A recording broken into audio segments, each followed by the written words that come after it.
Let's make a basic paper airplane today. This model is called a Dart. It's a long, straight flyer. However, I can, with a few extra folds, get it to do some tricks, and I'll talk to you about that in just a few minutes. But let's go ahead and build it first. All right, so you're going to start with a sheet of paper. All right, and the first thing that you're going to do, and I like to turn it long ways going across and fold it straight down so it's long and skinny. And the nicer I fold, the nicer this is going to be. So I want to start from the middle and work my way out. So keeping it straight across the bottom. I'm going to open it, and there's that middle crease line. I'm going to take the top edges and I'm going to bring it down that middle crease line. And I do that by putting my finger up at the top and holding it and starting to bring it. And then I adjust. And so I want to be right on the crease line, adjusted down, and I want to start at that top point because that's going to be the most important part of this plane is the point part. And then I'm going to bring it on down. And then I'm going to do the same thing on the other side. Now I want these two pieces to be side by side. I don't want them to overlap. I just want them to basically be side by side. I'll get my finger up there to stop it in the point. Once I got the point really, really nice, I'll go ahead and finish up the rest of it. All right, so right now it looks like a house. I'm going to change this house into like an Indian teepee kind of look. So again, I'm going to be now folding this roof line of the house straight down that middle crease line.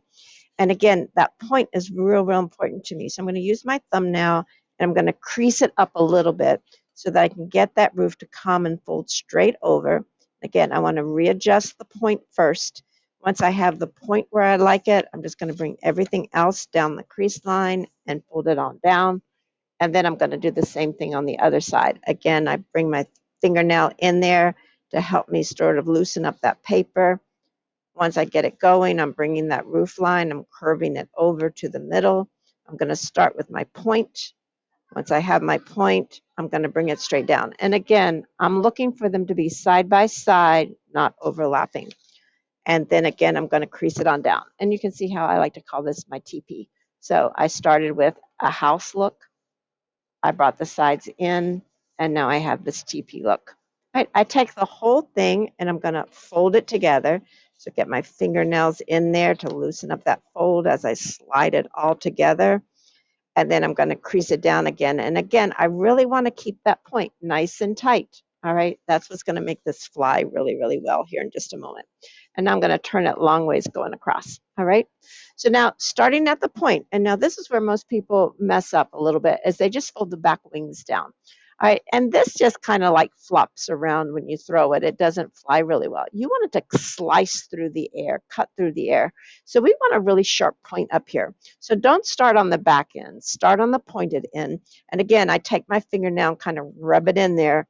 And I'm going to be taking the slanted line and bringing it all the way down to the bottom edge. And again, I want to start with that point, bringing that point down over. The more I bring that point down over and line it up, the better this is going to fly. And then I just keep working down the edge. I'm lining up with that bottom edge all the way to the back. And there's one wing of the plane. All right. I'm going to leave it folded over for just a moment, flip the whole thing over, and I'm going to do the same thing on the other side. Again, I'm starting at the point, and again, I'm going to sort of rub my fingers there in the middle, getting it loosened up before I even start. And now I want to start with that point and bring it over. Now I feel like I need to loosen up this a little bit too. All right. So now I'm going to start with that point and bring it over. Get my point nice and tight. Get that over first. Once my point is in good shape, I can bring the rest of the airplane on back. All right. So this makes then the wing on the other side. So when I open this, I have a body in the middle and I have a wing on both sides. And this is called the dart. And it will fly long and straight, just like a dart to the dartboard. All right. But I can, like I said earlier, get this to do tricks. And I can do that by changing the aerodynamics. Aerodynamics is the way the air is going around it. So I can do that by bringing up back rudders. And this is going to make it do sort of a loop-de-loop thing in the sky. Or if you make one of the rudders go down and one of the rudders up, now it's going to twist and turn through the sky. All right. So have fun. Make a paper airplane today.